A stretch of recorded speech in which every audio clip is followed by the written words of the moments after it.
when you believe that you have the truth, with capital T, the truth, and everything else is false, everything else is from the devil. So Jehovah's Witnesses very much apply two Bible verses. One from 2 John. Look out for yourself. It's from 8 to 11. Look out for yourselves that you do not lose the things we have worked to produce that, but that you may obtain a full reward. Everyone that pushes ahead and does not remain in the teaching of the Christ does not have God. He that does remain in this teaching is the one that has both the Father and the Son.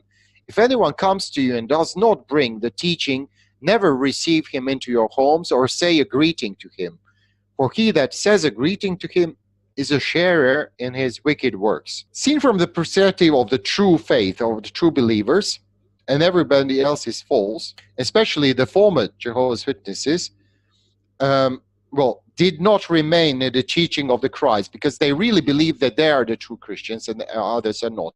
They're actually, the purpose of shunning is to make you come to your senses and make you realize that you're making a mistake. So they're doing a painful, well, there is biblical basis. For example, in 1 Corinthians 5, anyone who's a drunkard or immoral, don't even eat with that person. However, this is the problem. They do it from the point of view of Pharisees, who were really despising sinners and who were really pretending as if, for example, Samaritans didn't even exist. There were non-persons to them. So unlike Christian approach to, I wouldn't call it shunning, to disciplining, is that we should discipline our straying brothers as what they are, as brothers. That's what Paul says in 2 Thessalonians, that we should not sever ties with them. We should admonish them as brothers. That's what 2 Thessalonians 3 says, for those who are disobedient.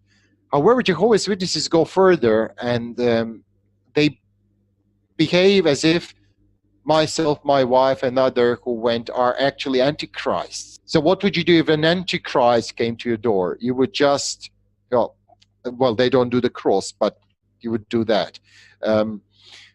That's basically biblical basis, but it's again from the standpoint of purity. And again, that's what the Pharisees did to those who didn't share their beliefs. They were either Amharites or the people of the land, demonized, demon-possessed. So I understand them. I did the same. I did the very same thing.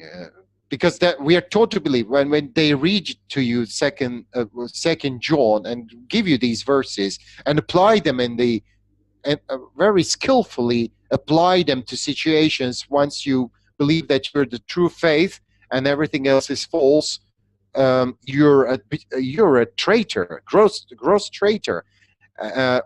What happens to traitors in wars? They're being shot. So this is nothing new, unfortunately.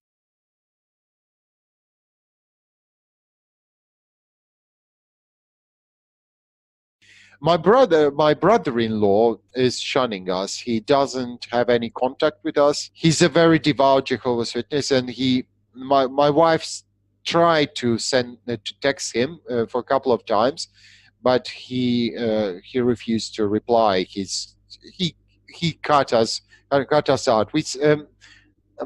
We somehow knew that would happen, or maybe we hoped that it wouldn't happen, but it did happen. We also thought that there would be many more of others who would, despite the total ban on contacting former Jehovah's Witnesses, that some would still break that rule. But no, it didn't. It didn't happen. So it was. We still have almost every night. I dream about meeting Jehovah's Witnesses out in the street, and they greet me. Well, in practice, they don't. When was it? A couple of days ago, I met a colleague, and she pretended not to see me. So that's what they do.